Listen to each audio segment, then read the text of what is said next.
Whales are the largest creatures on Earth, and drones are providing amazing new images of these magnificent giants of the deep.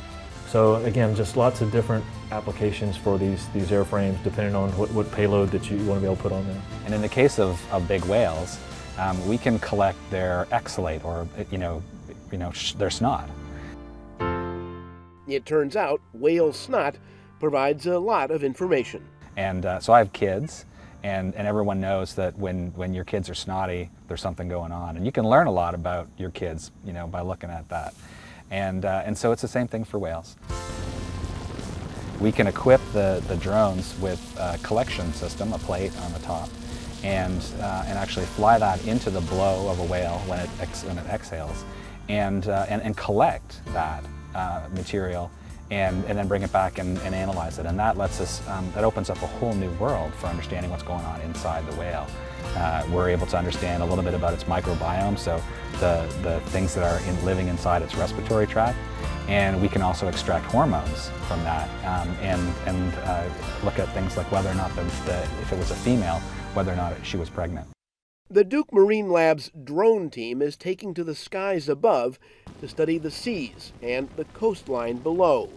The lab is one of the first in the nation to be approved by the Federal Aviation Administration to use drones to study the marine environment. Well, if you know the four forces on an aircraft, you have thrust, drag, you have lift, and you have gravity.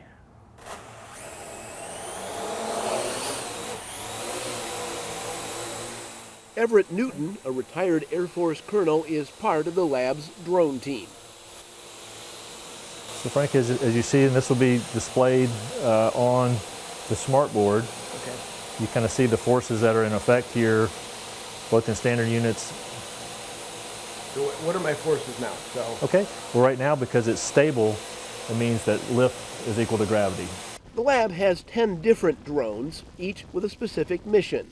For example, a fixed wing can cover a large distance with a flight time of about 50 minutes. There's the camera, okay. Yep, here's the camera bay. So you can put different sensors in here. You can put a normal camera, near IR, red edge, thermal, or multi-spectral sensor in here. And this aircraft also has a fairly small battery bay. And for 50 minutes, you would think it'd probably be a little bit larger battery, but very efficient, very well designed.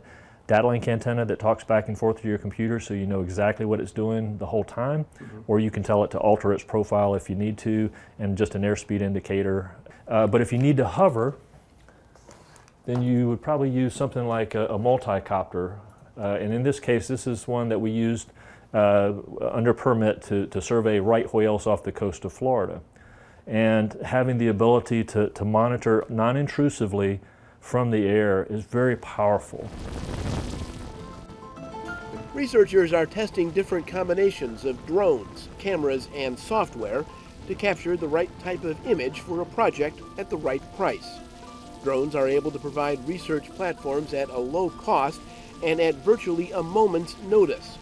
This is video of the overwash from Hurricane Matthew at Bird Shoal, while floodwaters were still rushing into the ocean. In the case of coastal erosion, the new perspective is eye-opening. This is the western end of Shackleford Banks, and I'll show you what Shackleford Banks looked like in 2012 versus where it is right now.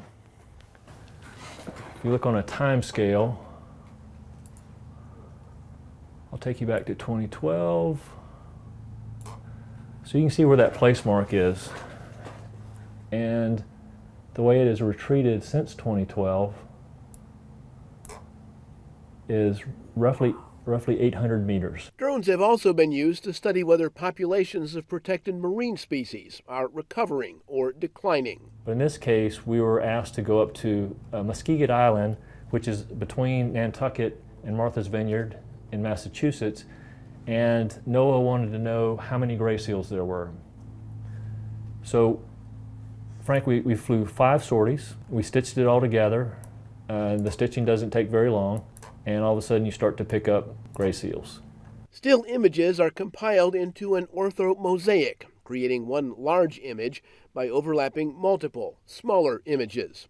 The resolution is 2 centimeters per pixel, which means the drones can pick up plastic bottles on the beach and the tracks left by people and seals. You can clearly see the pups. The pups are white, the adults are the darker color.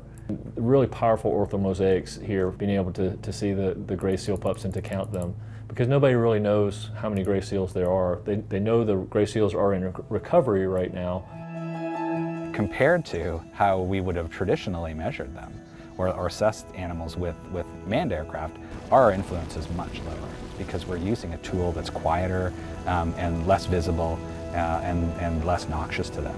We're using a tool that's much better for the science that we're going to do because it reduces our impacts on the things that we're observing. The equipment is really revolutionizing how we study marine and coastal systems and the animals that live in them.